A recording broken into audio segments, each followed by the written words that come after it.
Also, da drin ja eine casa ähm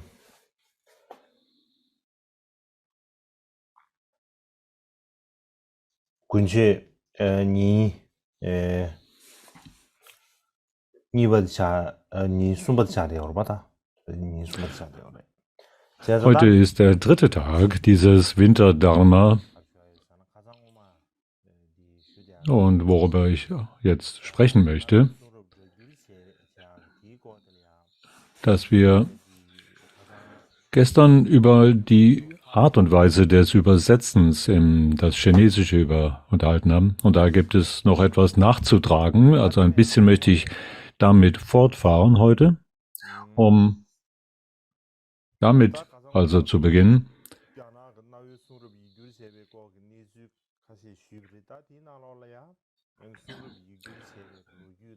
Die anderen Tage habe ich über die verschiedenen Perioden gesprochen, die mit der Übersetzungsart und Weise in das Chinesische zu tun haben. Ich habe es der Einfachheit halber in 4 verschiedene Perioden unterteilt, um es einfacher verständlich zu machen für jeden.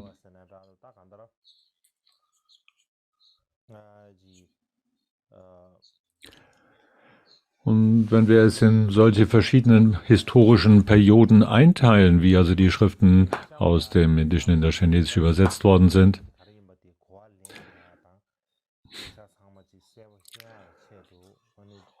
und um leichter darüber zu sprechen und es besser vollständig verstehen zu können, habe ich hier diese 4 Perioden unterteilt und deshalb auch eine Liste von Daten zusammengestellt, dass wir besser diese Perioden auch einzuordnen in der Lage seien.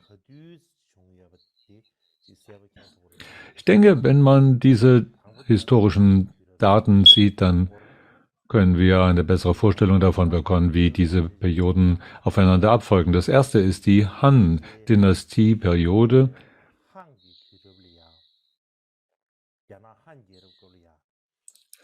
Das ist im Grunde genommen die Zeitperiode, die mit der Han-Dynastie in China zu tun hat. Zum Beispiel in der Han-Dynastie haben wir über Xiufo gesprochen, den Übersetzer, der aus dem Westen kam.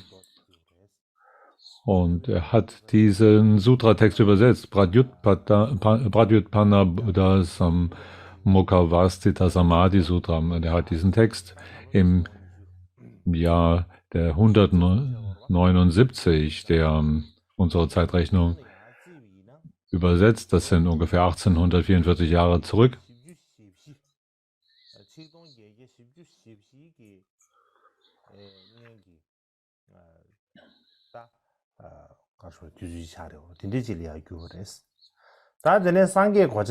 Also dieser Zeitpunkt liegt also 844 Jahre zurück.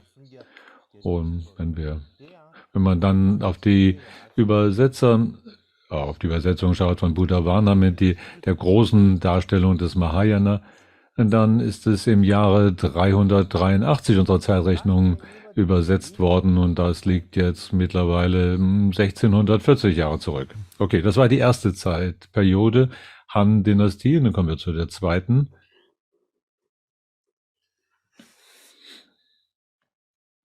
Das ist die Zeit vor der Sui-Dynastie. Das ist die Zeit, wo bei den Übersetzungsarbeiten Tausende von Leuten sich versammelten. Der Übersetzer, der mit dieser Zeitperiode zusammenhängt, der Kumarajiva,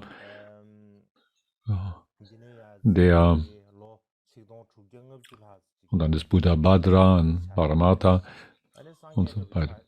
Also Kumarajiva war ungefähr 1650 Jahre, vor 1650 Jahren hat er gelebt, also in dem Zeitraum zwischen 344 bis 413.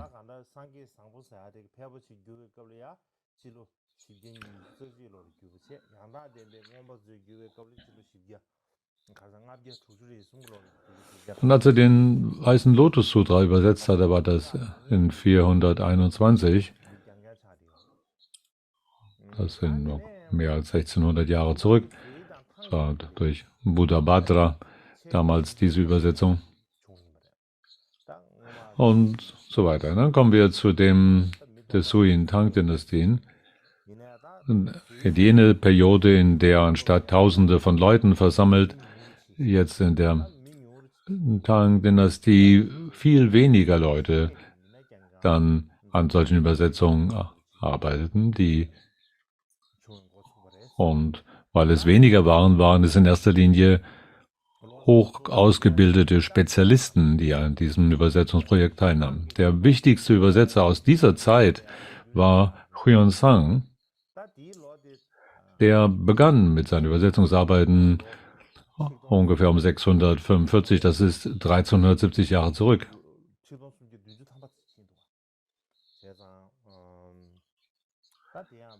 1370 Jahre zurück. Also vor über 1000 Jahren bereits mit dieser Arbeit beschäftigt. Und dann kommen wir zu der Sung-Dynastie, also die 4. Zeitperiode, die ungefähr sich erstreckt von 1100 Jahre zurückliegt, ungefähr im 10. Jahrhundert.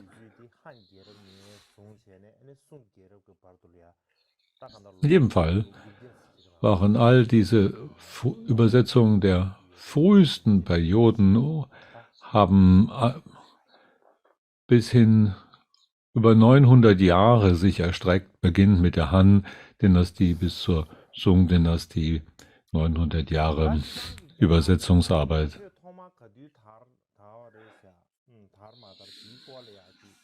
Und wenn wir in ähnlicher Weise darüber sprechen wollen, wann denn überhaupt in China es zuallererst möglich war, Dharma zu verbreiten, dann gibt es da einige unterschiedliche Meinungen darüber. Aber die meisten sprechen davon, dass es zum Zeitpunkt der 3 Königreiche, und da gibt es einen Text, eine Geschichte der 3 Königreiche, aufgezeichnet durch Pei Zongxi.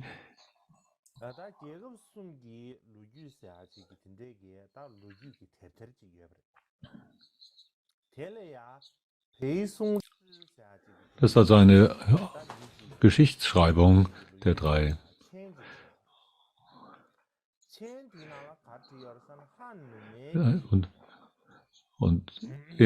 Zu dieser Geschichtsschreibung gab es eine Erklärungstext, und dieser war von Pei Zongxi verfasst, und darin schreibt es, in diesem Erklärungstext zu der Geschichte der 3 Königreiche, heißt es, dass dies in dem ersten Jahr der Han-Dynastie des Han-Kaisers Ai gewesen sei, und das sei im 2. Jahrhundert praktisch vor unserer Zeitrechnung. Und warum?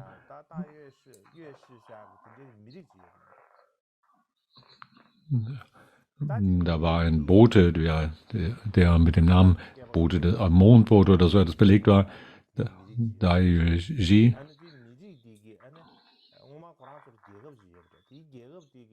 Aus einer Gegend um China herum, also in einer dieser Gegenden. Und gab es dort jemand, der eine Botschaft sendet zu dem Han-Kaiser, und dieser Bote.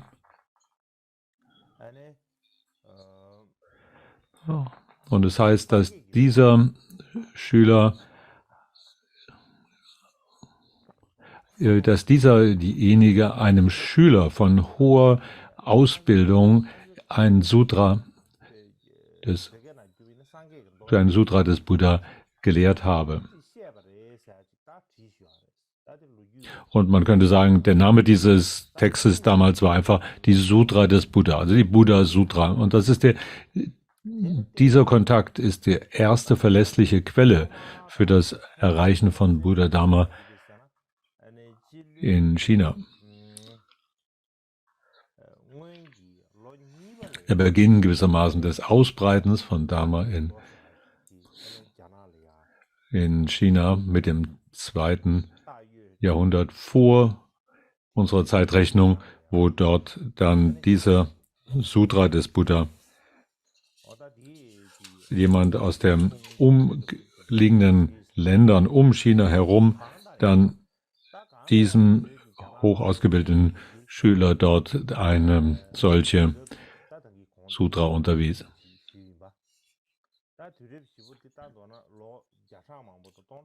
Und wenn wir dann daran denken, wann diese Perioden begonnen haben, wo diese Schriften übersetzt wurden in das Chinesische, dann sind all diese Texte über viele hundert Jahre hinweg entwickelt und dann über 1000 Jahre weiter transportiert und über noch erhalten worden. Das ist also eine lange Zeit zurück. Und sie sind in diesem Sinne ist die Geschichte der Übersetzungsweise von Schriften in das Chinesische sehr lange zurückreichend und von außerordentlich tiefer Art, eine gute, tiefgründige Quelle. Und da ist noch etwas übrig geblieben von dem, was ich gestern noch nicht sagen konnte. Und das ist in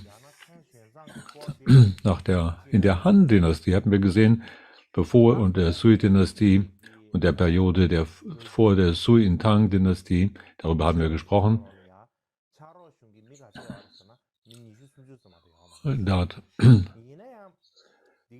Dann haben wir auch gesprochen über die Zeit der Tang-Dynastie und das in der Zeit von dort der Übersetzer Xuanzang dort vielleicht nur kleine Menge an Leuten um sich versammelt, so vielleicht 23 Assistenten um sich herum versammelt hatte, die aber allesamt hoch ausgebildete Gelehrte waren, besonders großartige Wesen, die eine klare Verantwortlichkeit untereinander aufgeteilt hatten, ganz klare Regeln und Verfahrensweisen, um an dieser Übersetzung zu arbeiten. Das war also die Art und Weise, wie sie damals übersetzen. Was waren aber genau die Regeln und Verfahrensweisen, mit Hilfe derer sie diese Texte zu übersetzen in der Lage waren? Und ich möchte halt die 3 grundlegenden Schritte hier der Übersetzungsweise in der Tang-Dynastie hier kurz darlegen.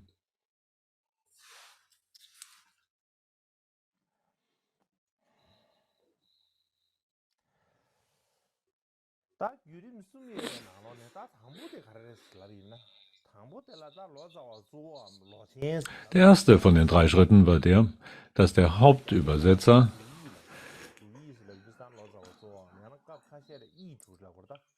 also der Hauptübersetzer, manchmal heißt er Niju im Chinesischen, dann völlig unterschiedliche Bezeichnungsweise, aber die Hauptbedeutung ist die gleiche. Niju. Wir könnten das in unserer Sprache als den Hauptübersetzer bezeichnen.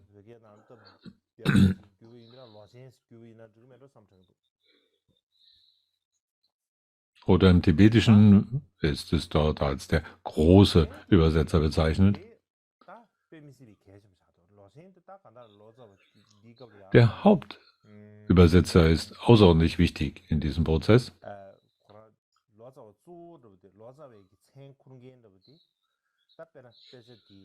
Derjenige, der den Hauptübersetzer-Posten innehatte, war jemand, der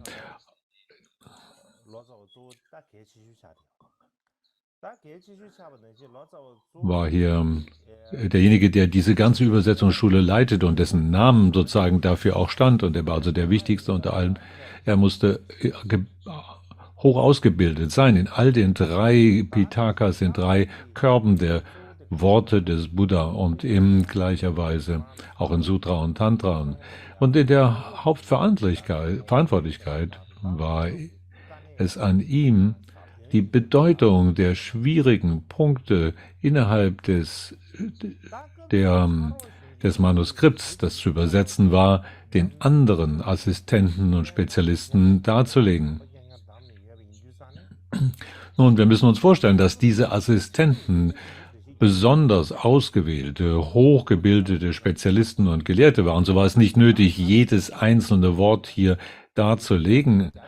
Was sie aber in ihrer Unterredung besprechen mussten, waren die tiefen Punkte, die schwierig zu verstehen sind, die allerschwierigsten Punkte, die anhand des Vergleichs mit dem Sanskrit-Original hier darzulegen waren.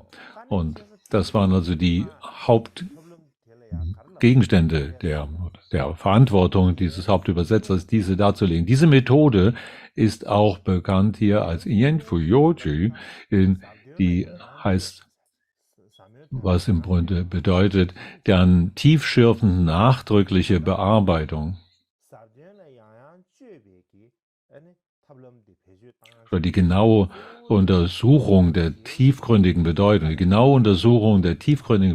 das ist die Art der Methode, die sie damals etabliert haben, um sich in ihrer Unterredung mit den außerordentlich schwierig zu verstehenden Punkten in ihrer Übersetzung darüber zu unterhalten. Und so haben sie ein großes Interesse gehabt, den Text auf das Feinste zu erforschen. Nicht nur die Worte, sondern die tiefe Bedeutung zu erfassen. Das war der erste Schritt. Der zweite Schritt war dann, wenn wir darüber sprechen, ist, dass während dieses Übersetzungsprozesses jedes Tag, und was immer sie dann in einem hohen Maße schon bereits vollendet hatten während ihres Tagewerkes, dass, wir müssen uns vorstellen, zu einem großen Maß schon abgeschlossen und vollendet war während dieses einen Tages und mit inklusive all der Diskussionen zwischen dem Hauptübersetzer und den anderen anwesenden Assistenten, Spezialisten, die dort dann niedergeschrieben waren, durch spezialisierte Schreiber, die all diese Noten dann an sich nahmen und in ein Bearbeitungsbüro brachten. Es gab also alle Notizen dieses jeweiligen Tages wurden dann in diesem Bearbeitungsbüro zugeführt. Was in diesem Bearbeitungsbüro dann stattfand,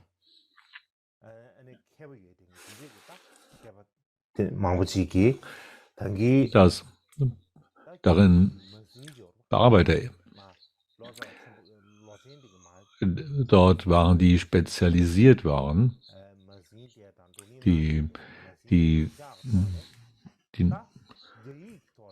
diese Notizen des Meister dort nahmen, die Bedeutung war natürlich in Chinesisch dort aufgeschrieben, aber sie haben sich an dieser Stelle, als sie zuerst diese erste Bearbeitung stattfand, in dem ersten Schritt, haben sie sich nicht um den chinesischen Stil, sondern nur um die Bedeutung der Worte gesorgt. Und so kam also diese Übersetzung in das Bearbeitungsbüro. In meiner Erfahrung zum Beispiel, wenn ich aus dem Chinesische in das Tibetische, dann kann ich es tatsächlich erklären, so wie was die Bedeutung ist. Ich könnte eine Erklärung jedes Wortes geben im Tibetischen. Wie könnte man ein Beispiel finden? Zum Beispiel, wenn man den Wunsch des großartigen Verhaltens nehmen, Samantabhadra. Was bedeutet jetzt hier Verhalten? Was bedeutet großartig und so weiter? Gutartig. Man könnte jedes einzelne Wort genau darlegen. Und dabei völlig im Tibetischen darüber nachdenken und das jedes Wort erklären, ohne und das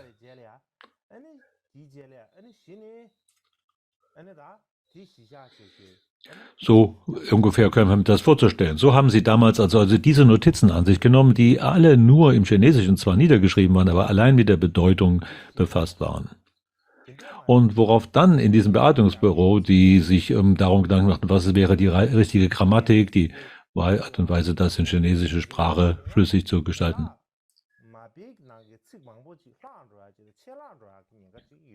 Dann ist die große Gefahr, wenn man sich dann stilistisch darum bemüht, dies in einen flüssigen Satz zu Chinesischen zu verfassen, dass dann Worte vielleicht weggelassen sind. Und es ist die große Gefahr, dass dann man sich zuallererst Gedanken macht, ob die Bedeutung, die Originalbedeutung darin wiedergegeben ist. Das ist, glaube ich, das sehr wichtig in dem Prozess. Und so wie ich das bereits gesagt habe, die großen Übersetzer, so wie Xuanzang zum Beispiel, hat es in Chinesisch erklärt. Und dann gab es eine Diskussion mit diesem Bearbeitungsbüro, die dann diese Niederschriften im Hinblick auf die chinesischen Stil und Grammatik versucht haben umzugestalten. Und dann haben sie es weiter verschickt in ein Büro, das die Bedeutung zu überprüfen hatte. In diesem Büro waren 3 Arten von Spezialisten. Der erste war sehr gelehrt, war in dem Themengebiet. Das ist der erste. Der zweite Spezialist, geschickt in chinesischer Schreibkunst und Stil, Grammatik. Der dritte ist ein Sanskrit-Gelehrter, ein dritter Spezialist. Diese 3 von Spezialisten haben dort den Text erneut bearbeitet. Sie haben genau auf die Komposition geschaut und überprüft, ob dies tatsächlich die Bedeutung des Originals wiedergibt. Ist da irgendeine Lücke zwischen dem Original und der Übersetzung oder vielleicht gar ein Fehler, der sich eingeschlichen hat, und dass Sie haben also hauptsächlich die Bedeutung versucht zu korrigieren, haben es wieder zurückgeschickt in das Bearbeitungsbüro, das sich mit dem Stil zu befassen hatte.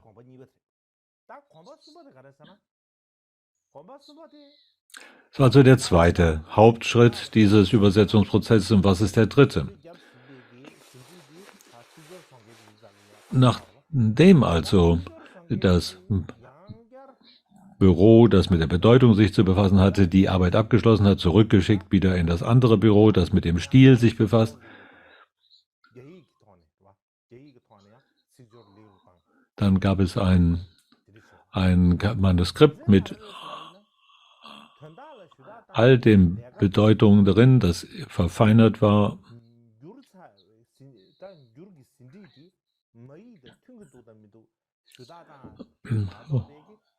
Und die Verantwortlichkeit war hier zu schauen, dass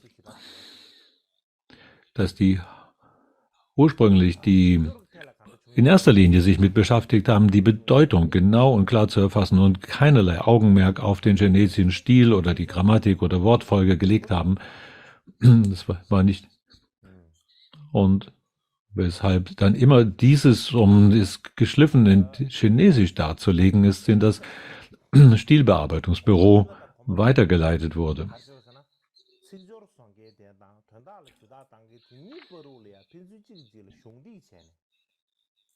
Der dritte Schritt war also da, wo die mit sowohl die Bedeutung, das Büro der Bedeutungsbearbeitung und der Stilbearbeitung, ist dies, beide sich diesen Text hin und her schickten, bis es dann vollständig zu beider Zufriedenheit ausgefallen war und haben es dann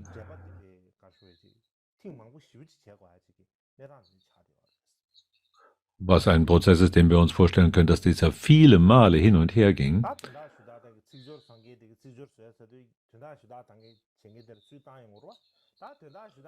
So, wenn zum Beispiel die Spracheditoren es zurückgeschickt haben in das Bedeutungsbearbeitungsbüro.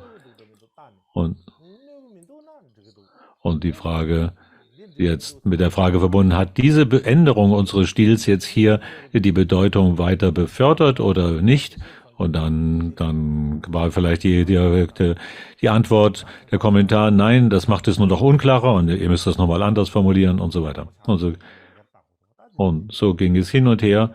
Und um all diese Änderungen dann zu prüfen und viele Male hin und her, um in harter Arbeit sich auf die bestmögliche Weise der sprachlichen Ausdrucks festzulegen. Und diese Art des Übersetzens, diese Prozedur, wurde Ushang genannt.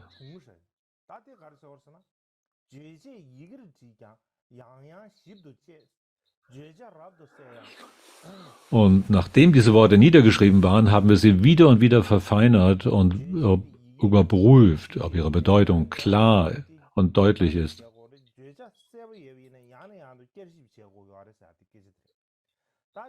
Selbst wenn die Bedeutung klar ist, muss man es wieder und wieder prüfen. Und diese Methode, das ist nicht nur in der Tang-Dynastie, aber in der früheren, der Vor-Sui-Dynastie bereits begonnen hat, eine solche gründliche Methode.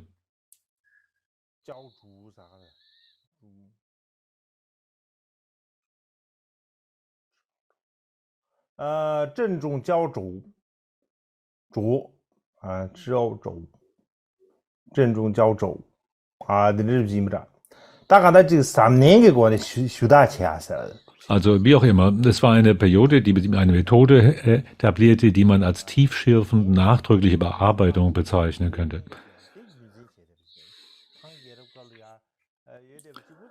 Eine alte Tradition, die nicht in der Tang-Dynastie selbst alleine entwickelt wurde, sondern die schon eine alte Methode war, die früher, die sie anknüpften und hier sich zeigen machen. Um ein Beispiel.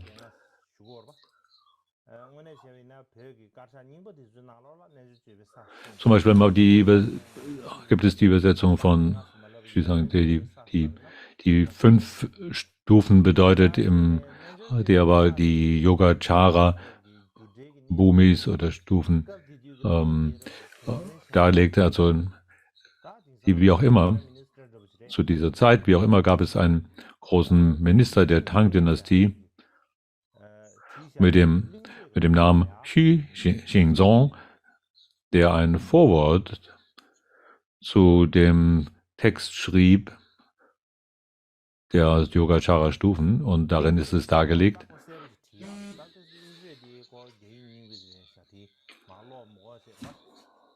Und er schreibt darin, diesen Prozess beschreibt er sehr klar. Und das ist hier alles in Chinesisch, ich muss das nicht jetzt einzeln vorlesen, aber die Grundbedeutung, was er daran sagt, ist, dass Tang Xuanzang der Hauptübersetzer, der Großübersetzer war zu jener Zeit. Und er hatte 6 Spezialisten oder Assistenten um sich herum, und einen Schreiber, der alles niederschrieb, und einen Sanskrit über Korrekturleser, ein Editor für den Text, 8 Editoren für die Bedeutung,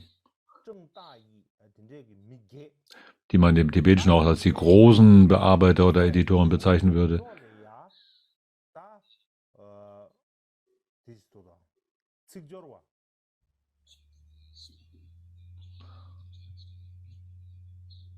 Dann gab es noch 7 andere, die den gesamten Text der Yogacara Bhumi dann durch den Gesamttext zu überprüfen hatten.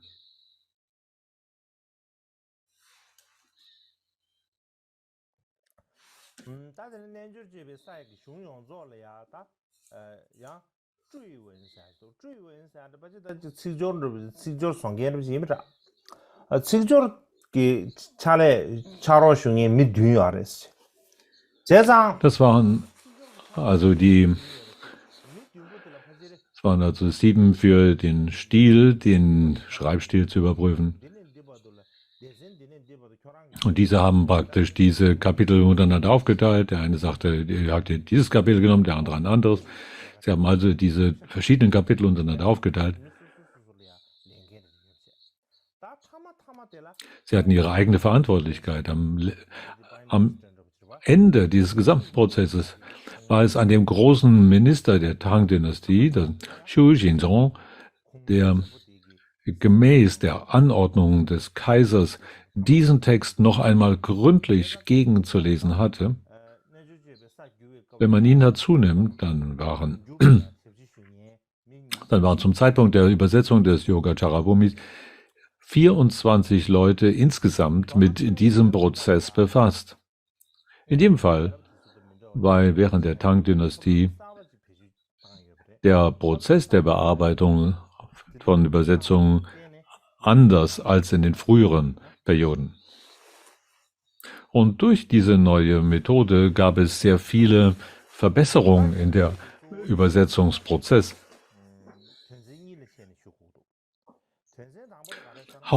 Zwei Hauptpunkte könnte man hier anführen, die diese Verbesserungen kennzeichnen. Der erste ist, dass weniger, vielleicht nur ein Dutzend Personen mit dem Prozess befasst waren, aber mit einer hohen Eigenverantwortlichkeit. Im Vergleich zu den früheren, wo es da Tausende von Leuten waren hier vielleicht, aber damals nur 3 eine klare Verantwortlichkeit trugen. Dann könnte man sagen, dass jetzt hier in der neuen Art und Weise zwar weniger Leute anwesend, aber mehr tatsächlich mit Arbeit befasst waren. Tatsächlich haben wir also in der neuen Art und Weise mehr Leute, die daran arbeiten. In der Vergangenheit gab es zwar große Versammlungen, aber die tatsächliche Arbeit ruhte in der Regel auf 3. Und dadurch, dass jetzt in all den Anwesenden eine klare Verantwortlichkeit und Arbeitsteilung niedergelegt war, gab es mehr, die an diesem Prozess arbeiteten. Und durch dieses gegenseitige Prüfen und Überprüfen und Verbessern hat sich auch die Qualität der Übersetzungstexte damit verbessert. Manchmal gab es durchaus Unstimmigkeiten zwischen den Schreibern und denjenigen, die dann gegenzulesen hatten. Zum Beispiel gab es einen Assistent von Xuanzang Fazang, ja, von der Wortbedeutung heißt der Name so, die Dharma, das eigentliches Dharma, das Wesen von Dharma. Er war der 3. Patriarch der Avatamsaka-Schule, also ein großartiger Gelehrter und Meister.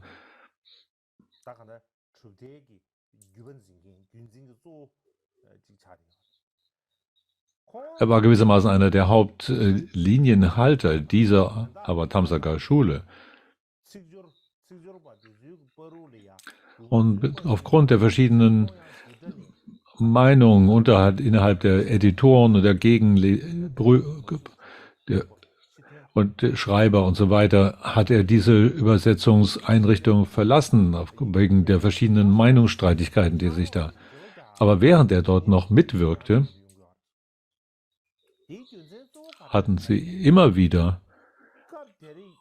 mussten sie viele Male Leute austauschen. Der Grund war der, dass alle, die in dieser Übersetzungseinrichtung tätig waren, hochgebildete Gelehrte waren, die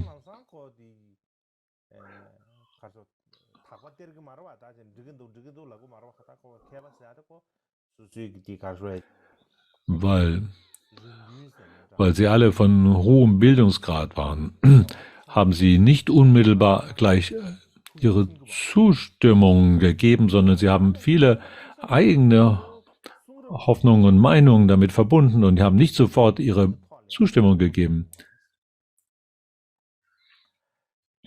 Und so, wie haben Sie dann daraus tatsächlich es geschafft, die tatsächliche Bedeutung in Worte zu fassen und wiederzugeben? Dann diese unterschiedlichen Meinungen waren nicht jetzt, dass sie sich im Inhalt in einem Widerstreit befanden, sondern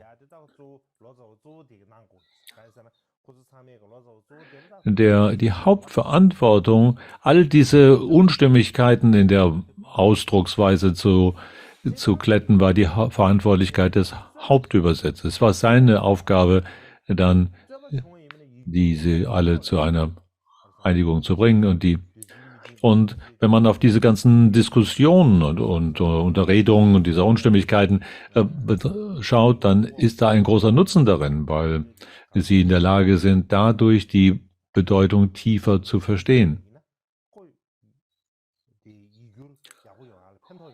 Und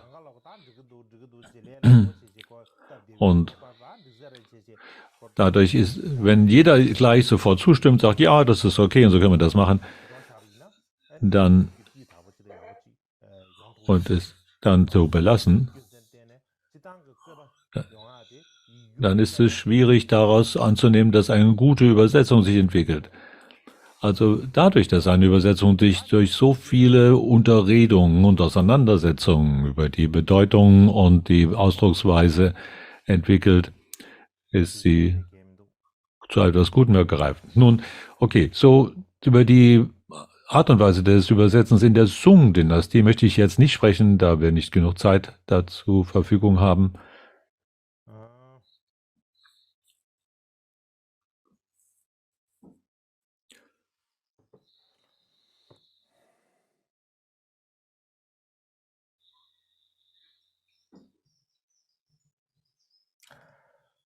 다음에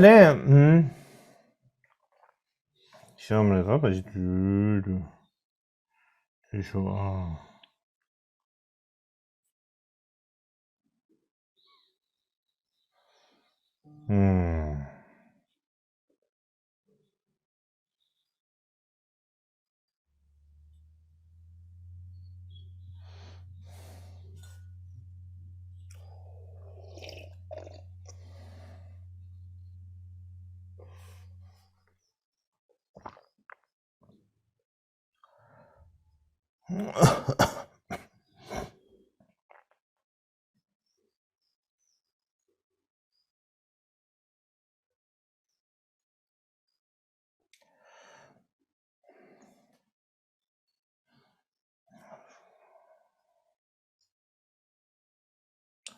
Das ist jetzt der Zeitpunkt, wo wir unsere halbstündige Pause einlegen sollten. 20 Minuten Pause haben wir jetzt. Und dann werden wir uns wieder treffen hier.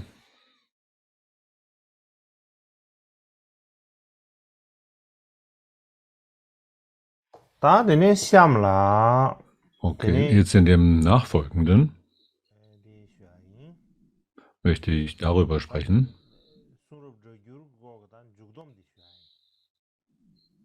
Ich möchte eine Zusammenfassung der alten Methoden des Übersetzens sprechen. Ich habe bereits einiges hier vorgetragen. Und das sind alles die Bemerkungen über die Art und Weisen der Übersetzung im alten China. Und jetzt möchte ich kurz über die Geschichte sprechen. Eigentlich wollte ich nur eine kurze Einführung geben. Aber es hat bereits den gesamten vorigen Tag und die Hälfte des anderen beansprucht. Und der Grund dafür, dass ich überhaupt darüber sprechen wollte, ist in erster Linie zweierlei. Zuallererst zu sagen, der erste Grund ist, das Übersetzen von Dharma-Schriften ist nicht im geringsten einfach. Zuerst einmal muss man einen sehr hoch ausgebildeten Hauptübersetzer haben, Zum Beispiel muss der Hauptübersetzer ausgebildet, gelehrt sein in all den Schriften des Buddha, den Sutras und im Tantra. Auch die anwesenden Helfer, die Assistenten, müssen alle ihre eigenen Spezialitäten und Fähigkeiten besitzen. Wenn sie nicht Spezialisten sind in dem Einzelnen, dann wäre das nicht ausreichend. Zum Beispiel muss da jemand sein, der ein Sanskrit-Spezialist ist oder ein Spezialist im klassischen alten Chinesisch oder ein Spezialist, der besonders in der Bedeutung der Worte des Buddha ausgebildet ist. In den Sutra-Texten und den anderen Abhandlungen, den Shastras, ausgebildet. Zu jener Zeit waren also diese Übersetzungseinrichtungen Plätze, Orte, in denen sich großartige Gelehrte und großartige Wesen miteinander trafen. Das waren nicht einfach irgendwelche Leute, die da sich trafen. Aus diesem Grunde kann man sagen, dass in dieser alten Übersetzungsweise bloß ein einziges Wort alleine schon viele, viele Prozesse an Bearbeitung und gründlichen Gedanken, aufmerksamem Auswählen, vorsichtigem Bearbeiten hinter sich hatte, um überhaupt dahin zu kommen, es in dieser Weise festzulegen. In gleicher Weise kann man sagen, dass diese Art des Übersetzens eine Teamarbeit von vielen, vielen Gelehrten, verschiedenen Spezialisten war. Zum Beispiel in der Tang Xuangs Übersetzungseinrichtung gab es Spezialisten, einer zum Beispiel der Linienhalter der Vinaya-Überlieferungslinie in China war, oder einer war der Gründer der Nur-Bewusstsein-Schule, ein anderer das Guiji, der war sozusagen der Gründer dieser Nur-Bewusstsein-Chittamatra-Lehrrichtung in China. Und dann gab es den Gründer der Dharma-Erscheinung, Gruppe Fa Shu Zong.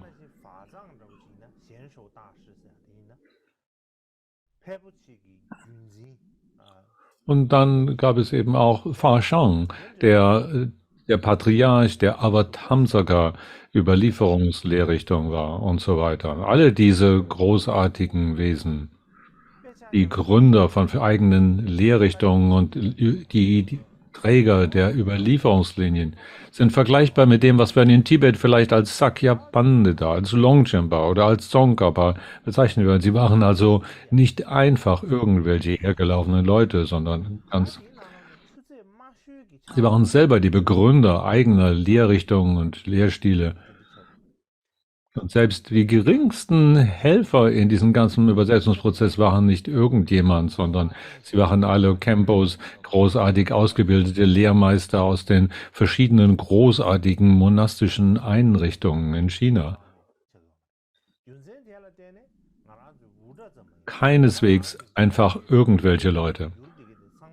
Und ich glaube nicht, dass es irgendeine Art von Übertreibung ist, zu sagen, dass wir hier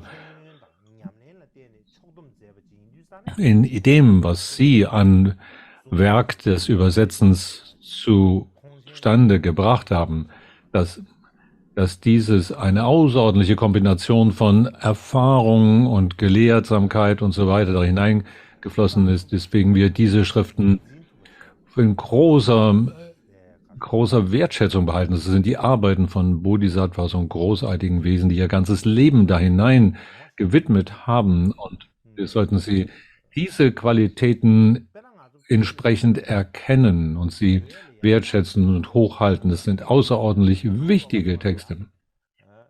Zum Beispiel in Tibet, am Anfang in Kanjo und Tenjo Übersetzung der Übertragung der Worte von Buddha heißt es darin, die Sanskrit-Worte aufgeführt, dann die Aussprache und dann die Bedeutung. Man hat die Titel des Sanskrit-Originaltitel und den tibetischen Titel, so hat man damals das festgelegt. Der Grund dafür, warum die beide Titel genannt werden müssen, der Sanskrit Titel und der tibetische Titel. Dafür gab es zwei Hauptgründe. Der erste Grund war der, dass die Leser eines solchen Textes ein bisschen davon verstehen, wie diese Worte miteinander zusammenhängen, dass sie verstehen können, wie das Sanskrit-Wort und das tibetische Wort miteinander zusammenhängt und ein bisschen davon, also von der Sprache verstehen. Und der zweite Grund ist, dass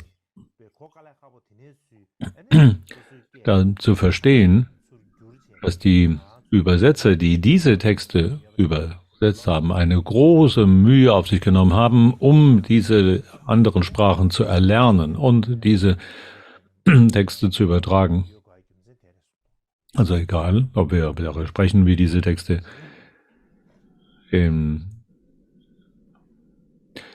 das ist der Grund dafür, dass in der tibetischen Übersetzung damals eben beide Titel genannt werden mussten, der Original-Sanskrit-Titel und der tibetische Titel. Das sind Dinge, die man nicht einfach nur so hört, die man auch im eigenen Übungserfahrung erleben muss. Wenn wir auf diese Schriften schauen, die Kanjur, Enjur, Worte des Buddhas und der Übersetzung der Shastra, dann sind diese Bedeutungen damals mit der großen Schwierigkeiten und sehr viel Mühe übertragen worden. Das sollten wir uns bewusst werden.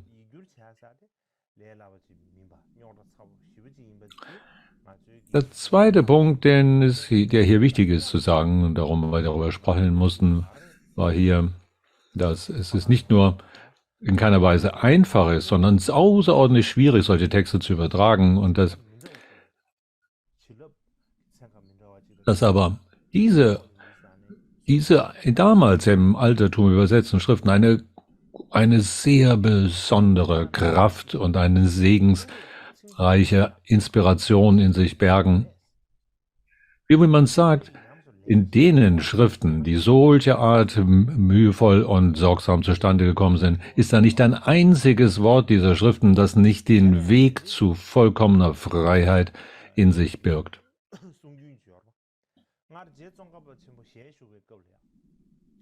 Da gibt es eine Geschichte in der Zeit, das war der Zeit von Tsongkhapa, jemand, der Tsongkhapa fragt, wir reden über die Kadampa-Schule. Was ist die Wortbedeutung? Was ist die Bedeutung dieses Wortes Kadampa? Also wir sagen die Kadampa-Lehrrichtung.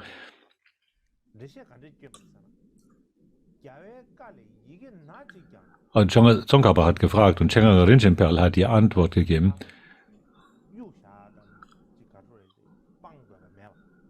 Nicht ein Wort in der Ausführung des Buddha kann man weglassen. Jedes einzelne Wort ist eine Lehranweisung. Und deswegen heißt es hier, Kadampa heißt die Lehrunterweisung des Worts, des Buddha-Worts. Jedes einzelne Buddha-Wort ist von Wichtigkeit und kann nicht vernachlässigt werden, weil sich darin der gesamte Weg der Erfahrung widerspiegelt. Und das war Tsongkhapa war sehr, sehr erfreut über diese Antwort zu hören. Er ging auch nach draußen und hat zu seinen Schülern gesagt, so, heute hat uns unser Chenga Rinchen Penra, unser Herzensfreund, eine wunderbare Erklärung gegeben. Als ich ihn gefragt habe, was Kadampa bedeutet, hat er gesagt, nicht ein einzigen Buchstaben eines Wort der Anweisung des Buddha gilt es zu vernachlässigen, zu entfernen, sondern es ist von ganz großer Wichtigkeit, dies zu erfahren. Also das ist etwas, was wir wertschätzen sollten. Und so sind die Worte des Kangjur und des Henjur, der Übersetzung der Buddha-Worte und der Shastra, solcher Art, dass nicht ein geringstes einzelnes Wort darin überflüssig oder wertlos ist. Das sind Worte, die die großen Meister der Vergangenheit in dieser Weise zusammengetragen haben. Und dass sie in allen ihrer Mühe, diese Texte rein und sauber, vollständig zu übertragen, vollständig zufriedengestellt waren, haben sie nicht geruht. nicht den kleinsten Fehler haben sie versucht, dort hineinkommen zu lassen. Wenn sie nicht eine solche große Mühe und Sorgfalt und Nachdruck darin verwendet hätten, dann wie sollten sie dann einen Segen tragen? Sollten sie von großer Inspiration sein. Es ging ihnen darum, die Bedeutung des ursprünglichen Wortes, des ursprünglichen Textes in das Tibetische zu übertragen. Sie haben also sich auf das Härteste diesem Prozess unterworfen und gewidmet, um aufs Beste, was sie konnten, die Bedeutung in der anderen Sprache auszudrücken.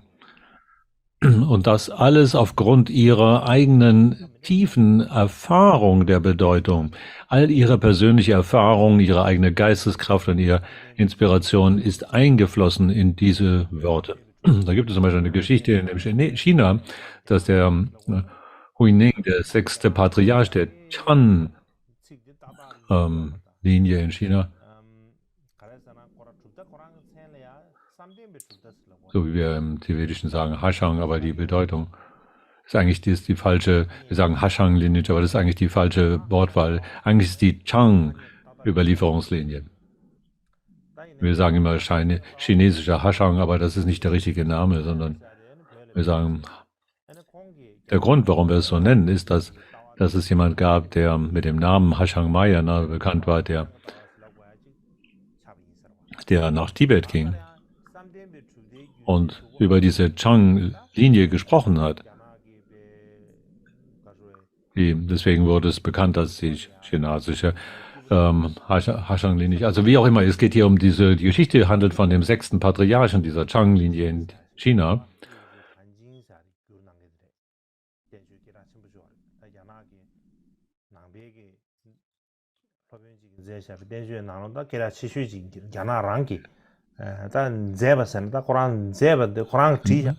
Das ist eine der wichtigsten Schriften, die in China entstanden sind, über einflussreichsten Dharma-Schriften. Er hat es in eigenen Worten gesprochen und die Schüler haben es niedergeschrieben. Aber er war selber nicht des Lesens und Schreibens nicht kundig.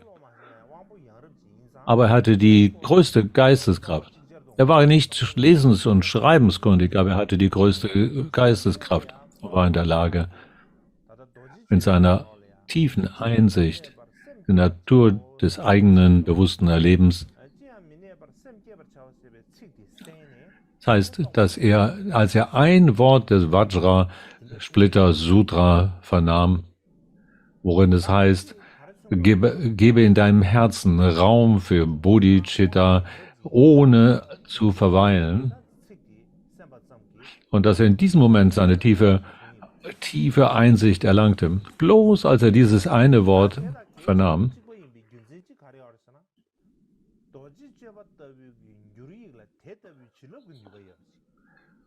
Und das ist also ein Grund, dass er auch diese überragende Geisteskraft hatte, um solche Worte in der tiefen Bedeutung zu verstehen. Aber der andere Grund ist der, dass diese Worte eben dieser Übersetzung des Vajra-Splitter-Sutra eben eine solche tiefe Inspiration in sich bargen.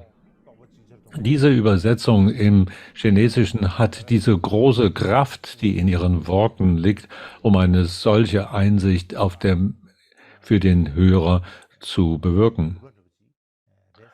Das ist die große Fähigkeit und die Kraft, die in solchen Worten liegt, in solchen Übersetzungen.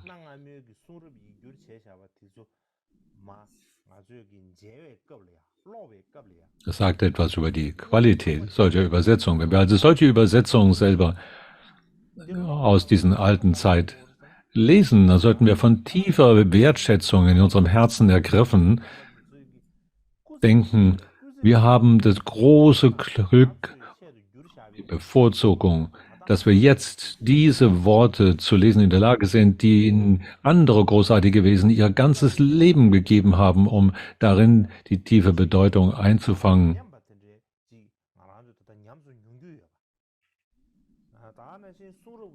Wir können die Tiefe der befreienden Information des Buddha, des Dharma, in solchen Worten darin vernehmen und diese Bedeutung in uns aufnehmen. Aufgrund dieser Übersetzung, der Arbeit, die andere großartige Wesen da hineingesetzt haben.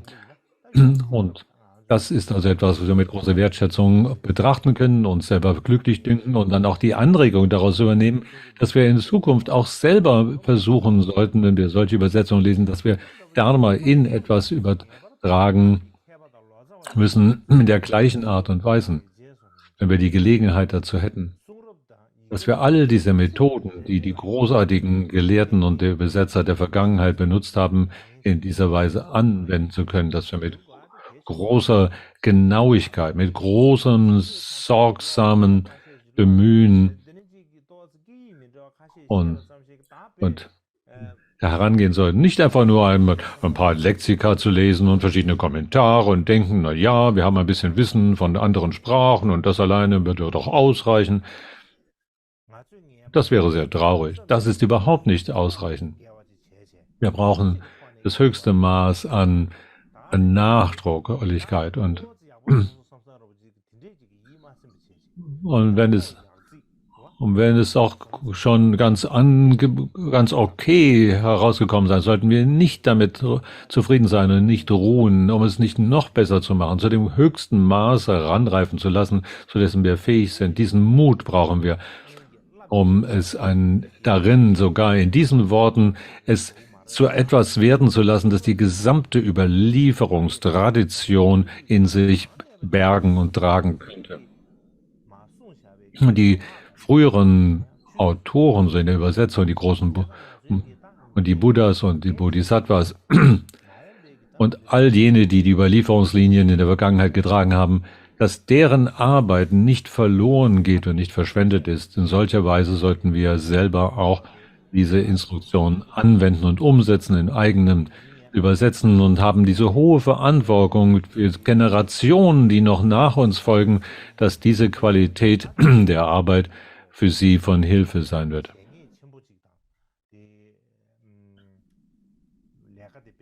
Wir sollten niemals denken, dass wir es für unseren eigenen Ruhm und unsere Ehre durchführen. Dann wird unsere Arbeit nicht gut werden. So, okay, das war also genug jetzt über die Art und Weise des Übersetzens in jener alten Zeit. Nun, am ersten Tag unserer gemeinsamen Unterweisung hier habe ich gesagt, dass dieser Text der 30 Verse, dass ich hauptsächlich zugrunde lege hier die Xuanzangs Werk über das heißt die Abhandlung, die nur bewusstes Erleben zeigt. Und dabei zugrunde lege wiederum aber auch des Lehrmeister Kujis Erklärung jener Abhandlung, die nur Bewusstheit zeigt und auch die verschiedenen Anmerkungspunkte darin. Wir haben also 6 Tage hier dieses Jahr für solche Unterweisungen. Wir wollen uns in erster Linie über Kuijis Erklärung der Abhandlung, die nur bewusstes Erleben zeigt, unterhalten. Bevor ich aber darüber spreche und besonders die Einleitung, die er verfasst hat, möchte ich etwas hier vortragen, weil es notwendig ist, dass wir einen Begriff davon bekommen, wer dieser Meister Kuiji eigentlich war.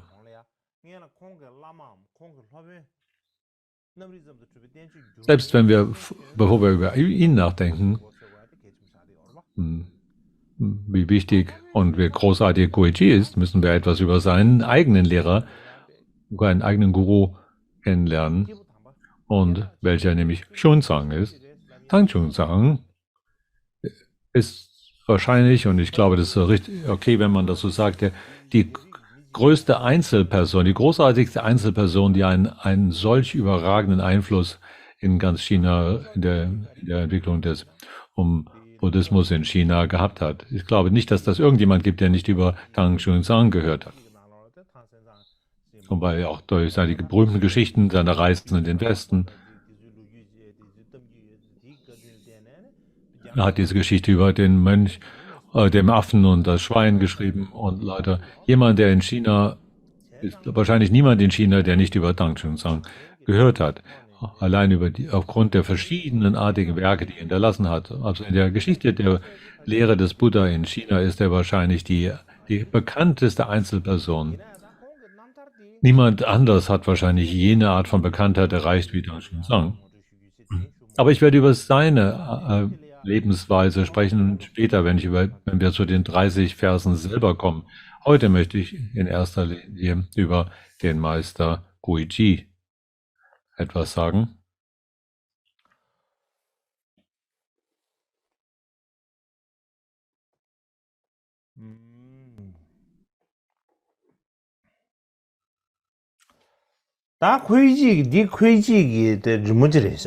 Ich möchte also hier, das ist ein Bild von Guiji, und um seine Lebensgeschichte kurz zu umreißen.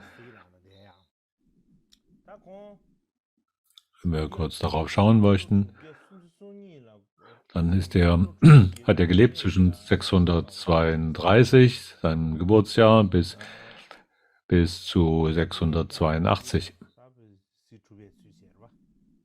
Ich sollte es vielleicht kurz erst vorlesen.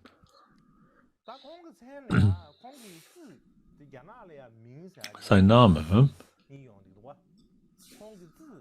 wenn wir über seinen Namen uns unterhalten, dann gibt es, als zuvor seiner Ordination war als Hong Dao bekannt, sein Familienname Yuchi, also die Familie, aus der er kam, Yuchi.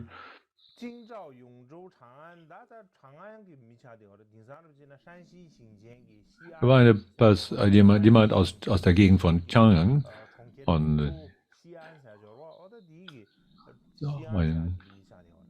da ist die Hauptstadt, die ist Xi'an, und er war jemand aus dieser Gegend. Er war einer der großen Lehrmeister aus der Tang-Dynastie und selber auch der Begründer der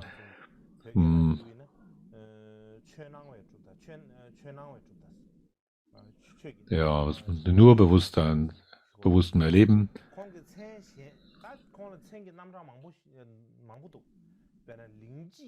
Er hatte viele verschiedene Namen in dieser Zeit, zum Beispiel Lingji oder Shangji, Tianji oder Ji-Zhi oder einfach nur Ji.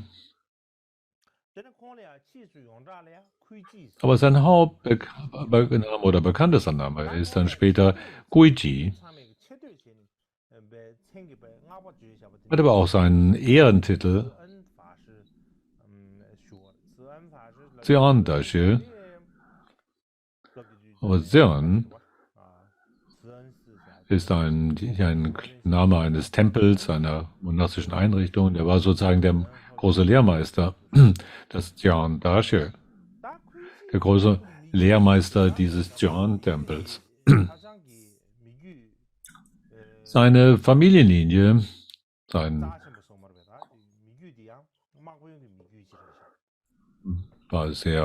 eine wichtige Familienclan, eine Familie, die von Generälen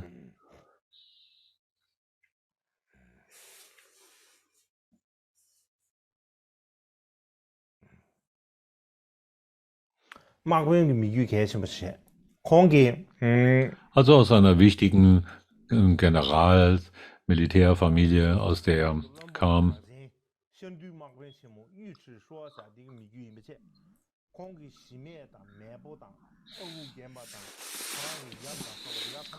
Sein Vorfahren, Vater, Großvater, Onkel waren allesamt Generäle, Militärführer. Sein väterlicher Onkel war ein sehr bekannter Mann zu jener Zeit. Eine sehr bekannte Person und ein General zudem.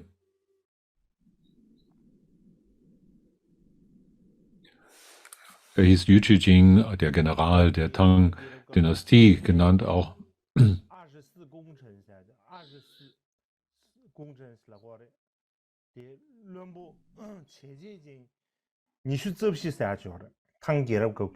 Es gab groß 24 Hauptministerien zu jener Tang-Kaiserzeit. Und diesen 24 Hauptministerien war er ein Minister, einer, der diesem Ministerium vorstand, einer von den 24.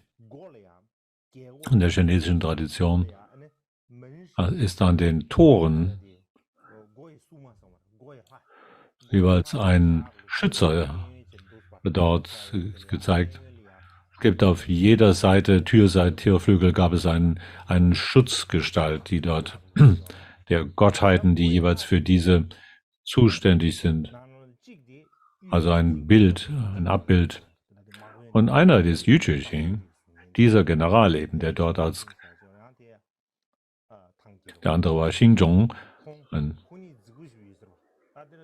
auch ein General aus der Tang-Zeit.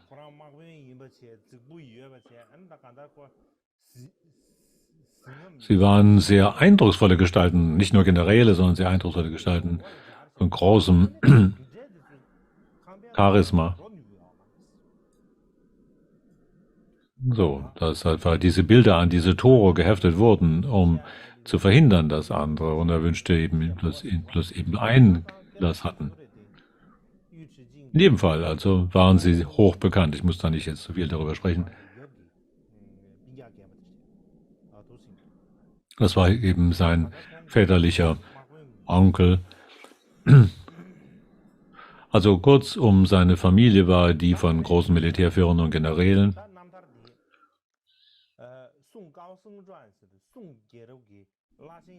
In seiner Lebensgeschichte, wie die in der Song-Dynastie aufgeführt ist, nämlich den Leben herausragender Mönche. Darin wird beschrieben, dass seine Mutter war Bei bei Namen. Und als sie, da werden Besonderheiten seiner Geburt beschrieben. Das heißt, dass sie einen Traum hatte, worin sie träumte, einen Mond von der Größe ihrer Handfläche zu verschlucken und dass sie schwanger wurde. Nach diesem Traum, sie war schwanger mit Guiji. Und von kleinster Kindheit an war Guiji niemand anders als andere Kinder. Er war außerordentlich klug und sehr klar in seiner Gemütsverfassung und konnte viele Texte lesen, die dann alles natürlich weltliche Texte, keine Dharma-Texte zunächst. Er konnte viele dieser Texte auswendig lernen, hat viele alte chinesische Texte auswendig gelernt, die wahrscheinlich mit dem Militärkunst und dem Generalstatus zu tun haben. Er war auch sehr, der direkt im Umgang war, sehr aufrichtig. Und das hat vielleicht mit der Familie zu tun. Generäle sind von dieser Art. Sie sind einfach sehr klar und direkt in ihrem Umgang. Manchmal vielleicht etwas rau, aber oder auch gewaltsam. So müssen sie manchmal sein. Das sind Leute, zu denen man sehr vorsichtig und sanft sprechen muss, weil sie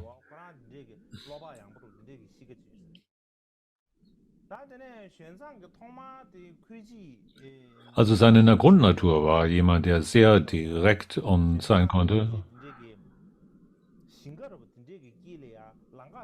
Und jetzt sprechen wir über die Begegnung zwischen beiden. Xunzang war wahrscheinlich irgendwo auf einem Weg durch Felder in kleinen Orten. Und er war dort Guiji zum ersten Mal gesehen. Als er ihn sah, Guiji hatte ein sehr, sehr schönes Antlitz und sein Verhalten war sehr, sehr angemessen, sehr anständig und hat sich selber in einer sehr guten Weise verhalten. Und Xunzang war sofort klar, dass es ein besonderes Kind war. Er sagte, der sieht nicht aus wie der Sohn eines Generals. Außerdem haben wir eine tiefe karmische Dharma-Verbindung. Und vielleicht könnte ich ihn als meinen Schüler nehmen, dann habe ich jemanden, dem ich meine Linie weitergeben kann. Zu jener Zeit hat sich dann Xuanzang auch daran erinnert, dass er früher, als er auf dem Rückweg von Indien war nach China, dass er wahrscheinlich einen Asketen, einen Jain-Asketen wahrscheinlich, der großartig war in Voraussagung oder Hellsicht, damals den damals gefragt hat. Und seine Weissagung, diese Jain-Asketen, war damals: Wenn du zurückkehrst nach China, wirst du ein Kind treffen, das eine tiefe, angeborene, brillante Geisteskraft sein eignet. Und so fiel ihm diese Vorhersage ein, als er eben dieses kleine Kind gewahr wurde.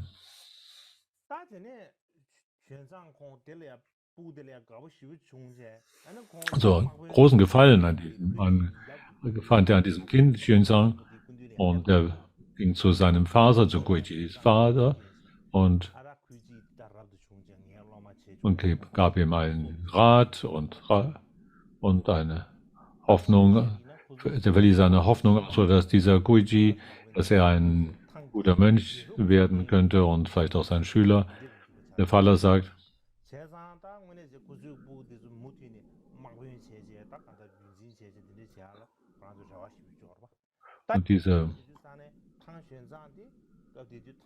und der Vater sagte, gut, der war damals jemand, der auch diese Tang-Dynastie halt zu beschützen hatte, und er hatte die große Hoffnung, dass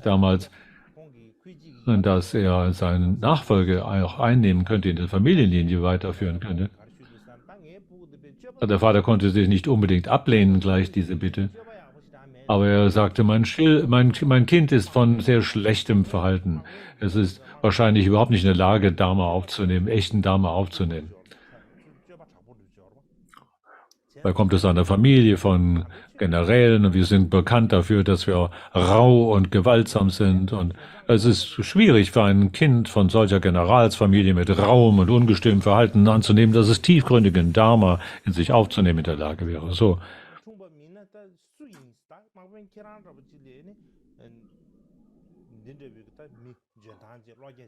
Und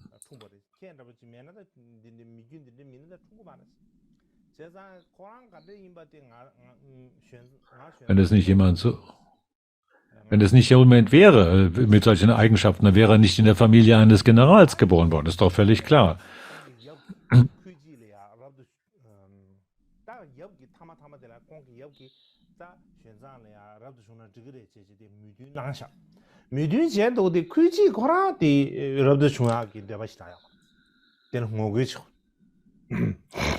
Und so, aber jedenfalls hat Xuanzang dann gesagt, jemand mit einer solchen großartigen Perspektive ist sicher auch ein Kind eines Generals, und dann der Vater schließlich hat eingestimmt, dass Guiji ein Mönch werden könnte, aber Guiji selber hatte keine Lust dazu und so musste Xuanzang viele Male kommen, und bis schließlich dann, nachdem er viele Male abgelehnt hat, Guiji sehr ärgerlich wurde und hat gesagt, okay, du kommst jetzt immer wieder hierher und willst, dass ich ein Mönch werde. Also wenn es denn so wirklich so sein soll, dann hat er dann ärgerlich gesagt, dann werde ich 3 Bedingungen stellen.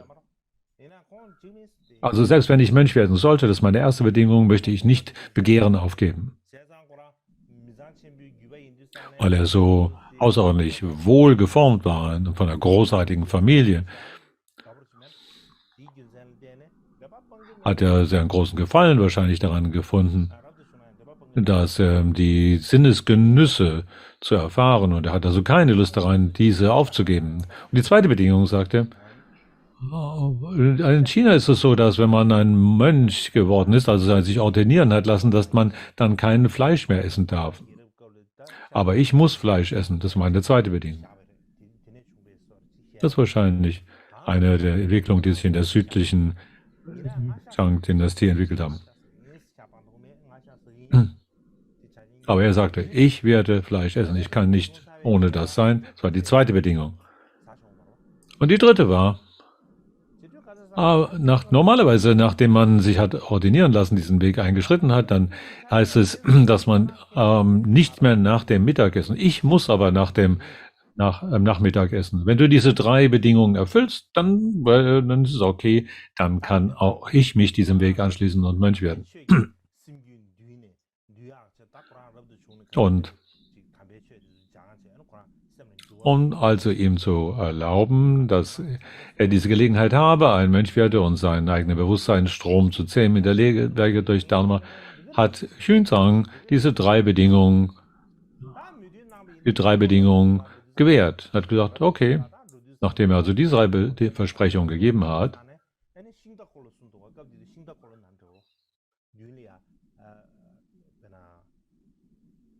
und in der Zeit haben sie also 3 Wagen gefüllt, die wahrscheinlich mit von Ochsen gezogen werden, und haben 3 Wagen gefüllt mit all den Dingen, die er seines Begehrens und so, um davon zu ziehen, um Mönch zu werden.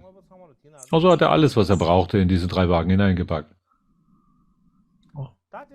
um dann eben Mönch zu werden. Später haben Leute ihm deshalb diesen Spitznamen gegeben,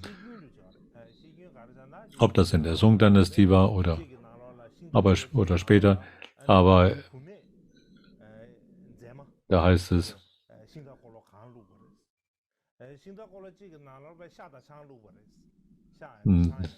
das erste Wagen voller schöner Frauen, der zweite hatte Alkohol und Fleisch darin, und der dritte Wagen hat viele weltliche Geschichten und Textbücher, keine Dharma-Bücher. Alle die anderen Romane und Geschichten, die er gerne zu lesen wünschte. Das heißt, so steht es aber nicht in den Texten der Sung-Dynastie. Das kann auch sein, dass es später Zuschreibung war. Jedenfalls, alle anderen geben alles Weltliche auf, wenn sie einen solchen Weg des Ordinierseins gehen. Aber er hatte hier 3 Wagen voll Zeug, die er mit sich führte. Weshalb er auch später den Spitznamen bekam, der 3-Wagen-Mönch.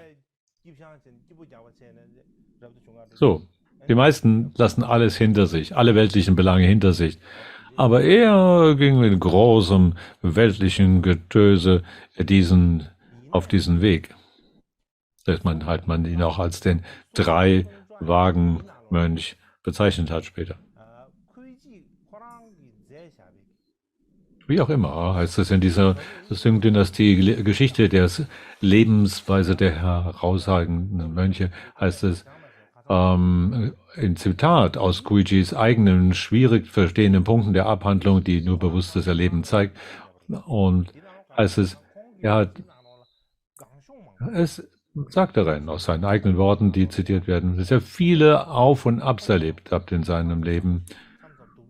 So manchmal ging es ihm sehr gut, dann wiederum wieder sehr schlecht und so weiter. Er hatte viele solche Höhepunkte und Tiefpunkte. Mit 9 Jahren schließlich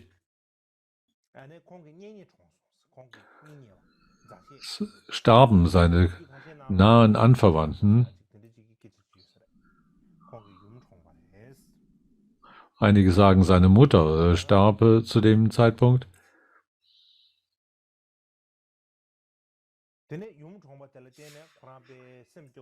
Und aufgrund dessen, als seine Mutter starb mit jungen Jahren, war es sehr traurig, niedergedrückt.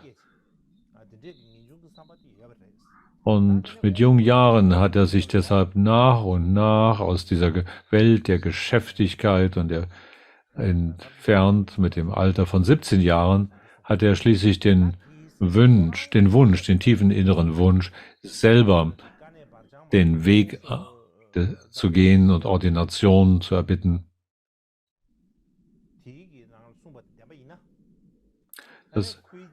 Wenn das stimmt, was er selber eben so in seinen eigenen Worten niederlegt über sein Leben, dann ist diese Bezeichnung, die man ihm später gegeben haben und was als 3-Wagen-Mönch bezeichnen nichts anderes als üble Nachrede.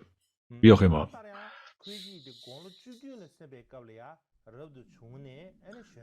Jedenfalls, mit dem Alter von 17 Jahren unterzog er sich der Ordination und bekam Xuzangs Schüler und betrat somit auch den Yongfu-Tempel. Das ist der Tempel der großen Gutheit, weil er so klar war in seiner Geisteskraft, so überaus intelligent.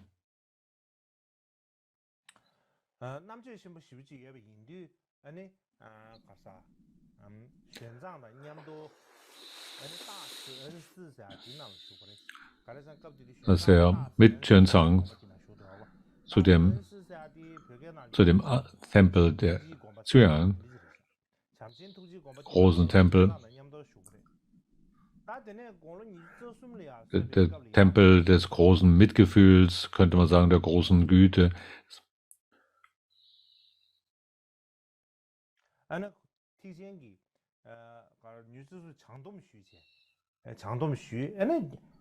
Mit 23 Jahren nahm er dann die Mahayana-Versprechen, die Bodhicitta-Versprechen, begann die indischen Sprachen zu erlernen und wegen seiner Geisteskraft und Intelligenz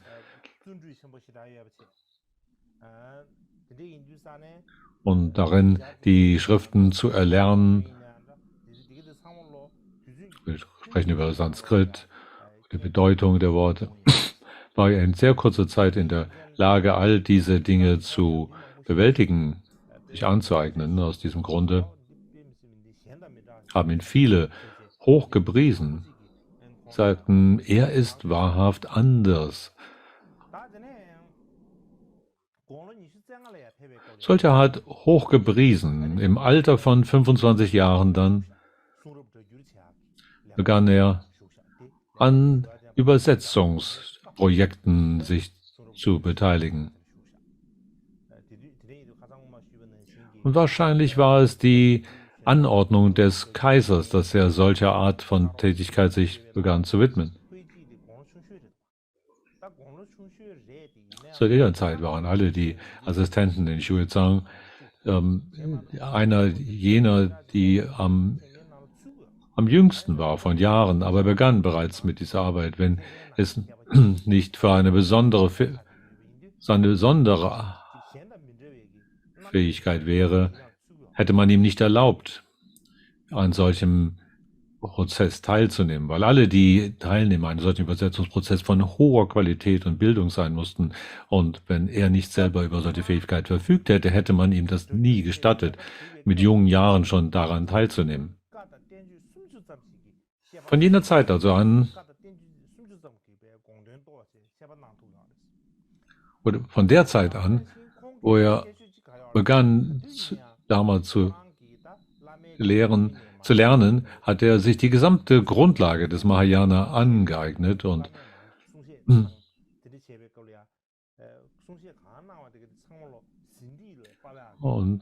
wenn immer er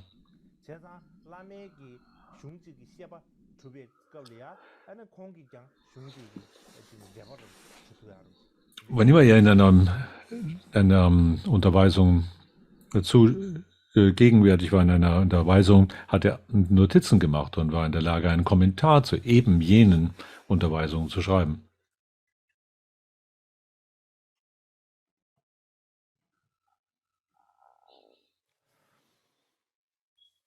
Tene kongi tsen shinda jela karso orzana, kongi tsen shinda jela shungye dagos lo. Drege dago, dreba gyae dago, shung gyae dagos.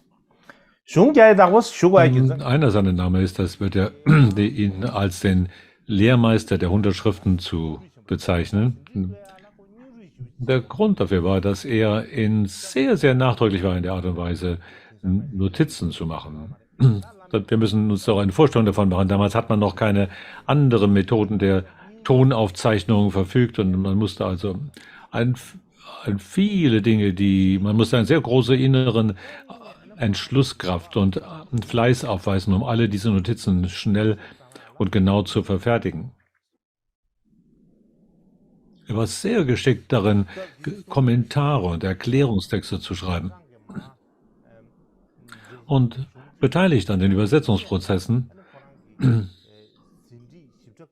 wo Xuanzang Erklärungen zu den Bedeutungen gab, hat er sich sehr detaillierte Notizen verfertigt und hat weitere Erklärungen selbst hinzugefügt und hat viele Kommentare verfertigt,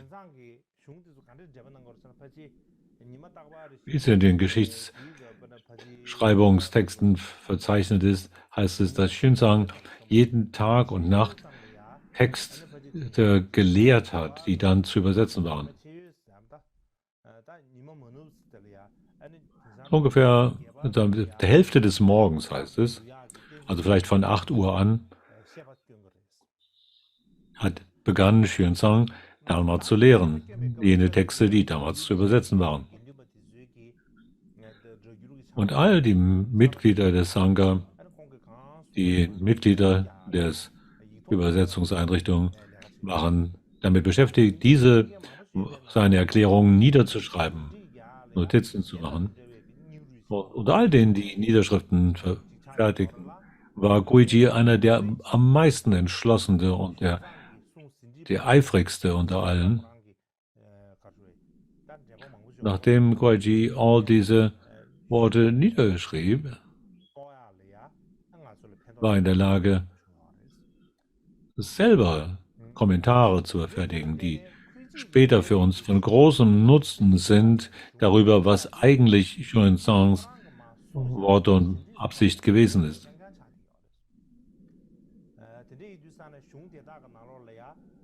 Und die meisten dieser Kommentare und Ausführungen von Guiji waren also die Niederschriften und Anmerkungen zu den Texten, die damals Xuanzang gelehrt und unterwiesen hatte. Hat die Worte so genommen, wie sie waren, hat sie dort niedergeschrieben und nachdem Tang Xuanzang aus dieser Welt ging, haben die Leute Guijis Notizen als Grundlage dafür genommen, die Worte Tang Xuanzangs weiterzuführen. Sie waren also autoritative Texte, verlässliche Grundlage für das Lernen von Dharma. So zum Beispiel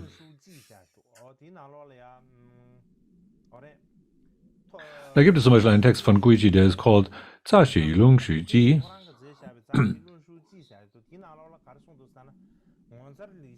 Dieser Text, Zaji Lung Xu Ji, und darin heißt es, die wunderbaren, hervorragenden Unterweisungen sind jetzt zu nichts geworden. Ich möchte deshalb das, was ich selbst gehört habe, als Notizen niederschreiben.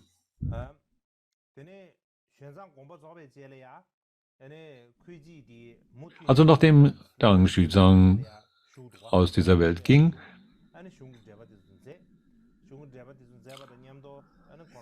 ist Guiji weiter verblieben in dieser monastischen Einrichtung und hatte selber auch viele Schüler, hat sich um viele Schüler gekümmert und hat insbesondere die Nurbewusstheitsschule sehr weit verbreitet, weshalb man ihn auch später als den Zhuang-Lehrmeister bezeichnet. In diesem großen Kloster, diesem Zhuang-Kloster, als Lehrmeister bezeichnet. Und wenn man tatsächlich über sein Leben nachdenkt, dann ist der Gründer der chinesischen Nurbewusstheitsschule wahrscheinlich Guiji selber. Aber weil alles, was er dort darin lehrte, von Tang Xuanzang vernommen hat er sich selber mit diesem Titel nicht sehr anfreunden weil es nicht eine eigenständige, nur bewusstes Erlebensschule in Lehrrichtung in China gab. Und man hat sie damals als die Lehrrichtung der Sinneserscheinungen bezeichnet.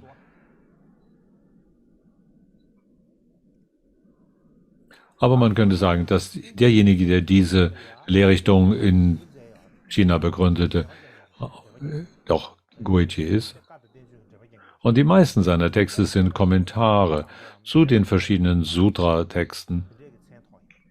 Und der Grund, warum man ihn den Meister der 100 Texte nennt, ist, weil er eben diese vielen 100 Texte verfasst hat. Und wie viele davon sind sehr bekannt? 44 davon sind außerordentlich weit bekannt. Und von diesen 44 meistbekannten sind 24 immer noch verfügbar bis auf den heutigen Tag. Andere sind aufgeführt. Hier ist eine Liste dieser Werke, aber diese ins Tibetisch zu übersetzen, ist vielleicht etwas schwierig, weil diese Texte selber im Tibetischen nicht auch existieren. Also ich möchte deshalb das nicht hier besonders aufführen, weil sie nicht ins Tibetische so einfach zu übersetzen sind, aber im Grundsatz gibt es sehr viele von seinen Kommentaren, viele Kommentare, die er verfasst hat, über eine große, weites Spektrum von Themengebieten. Einige sind über grundlegendes Fahrzeug oder Jana, einige beziehen sich auf die nur Bewusstheitserleben Lehrrichtung, andere sind über die Erkenntnistheorie und so weiter. Aber sein Hauptgebiet, mit dem sich seine Texte beschäftigen, ist jene Yogacara, eine Erfahrung von nur bewusst erleben. Und es gibt keinen Sutra-Text der nur Bewusstseinserlebenslehrrichtung, zu dem er, Guichi, keinen Erklärungstext geschrieben hätte.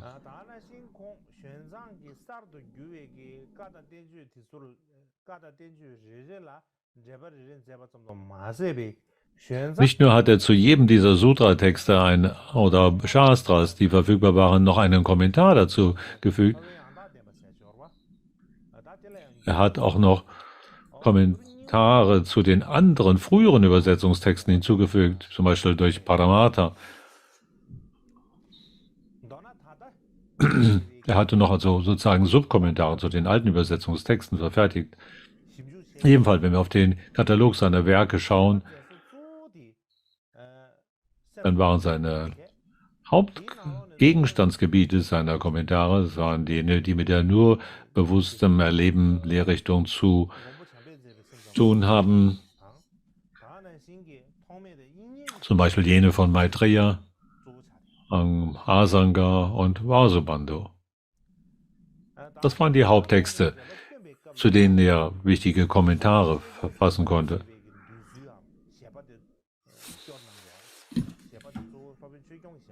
Und während er diese Texte verfasste, dann war es hauptsächlich in der Tradition von Meister Dharmapala. Guichi selber hat eine Zusammenstellung der Kommentare von Meister Dharmapala verfasst.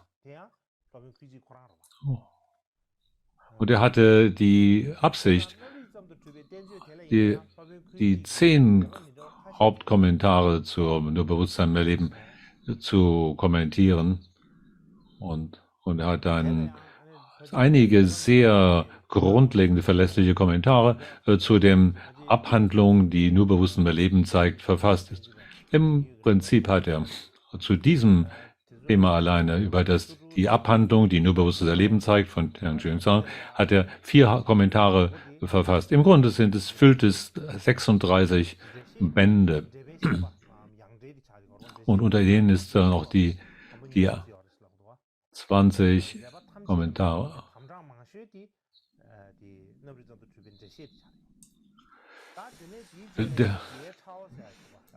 Und dieser Kommentar ist wahrscheinlich der längste, der umfangreichste, der sich mit dieser Abhandlung, die nur Bewusstsein des Erlebens zeigt, beschäftigt. Dann weiter ist da der andere Text, der heißt die 4 schwierigen Punkte. Der hat wiederum 4 Abhandlungen. Der vorherige hatte 10 Bände und dieser hat 4 Bände, die schwierigen Punkte. Da gibt es noch einen weiteren Text.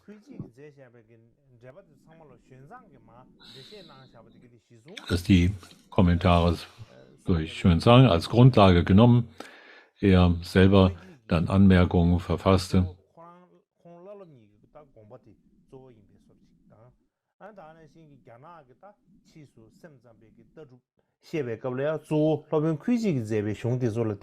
Er hat also Xuanzangs Erklärung als die Grundlage genommen. Und wenn er nur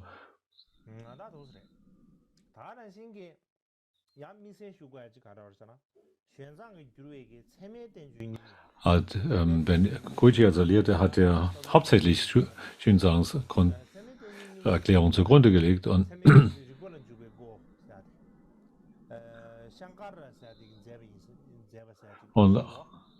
einer der Texte, über die er kommentierte, war eine Xuanzangs Erklärung, die sich mit der Erkenntnistheorie beschäftigen, auf den Meister Shankara zurückgehen.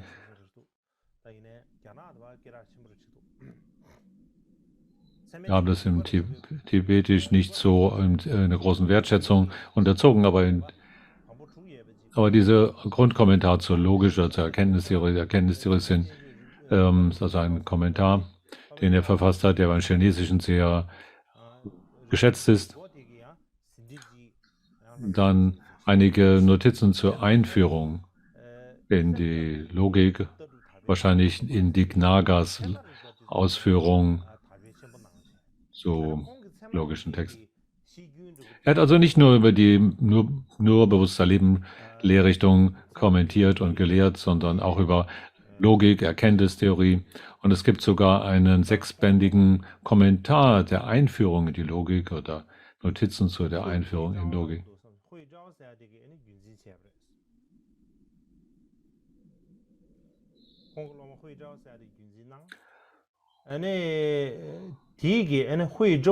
Und diese Linie der logischen Darlegung und folgerischen Denkbar wurde durch einen Hui Zhao, war der Linienhalter dieser Tradition, der sie an Xi Zhao weitergab. Und diese Art von Logik oder Erkenntnis bis auf den heutigen Tag überliefert. Ich glaube, es ist genug, dass ich für heute jetzt dargelegt habe. Vielen Dank.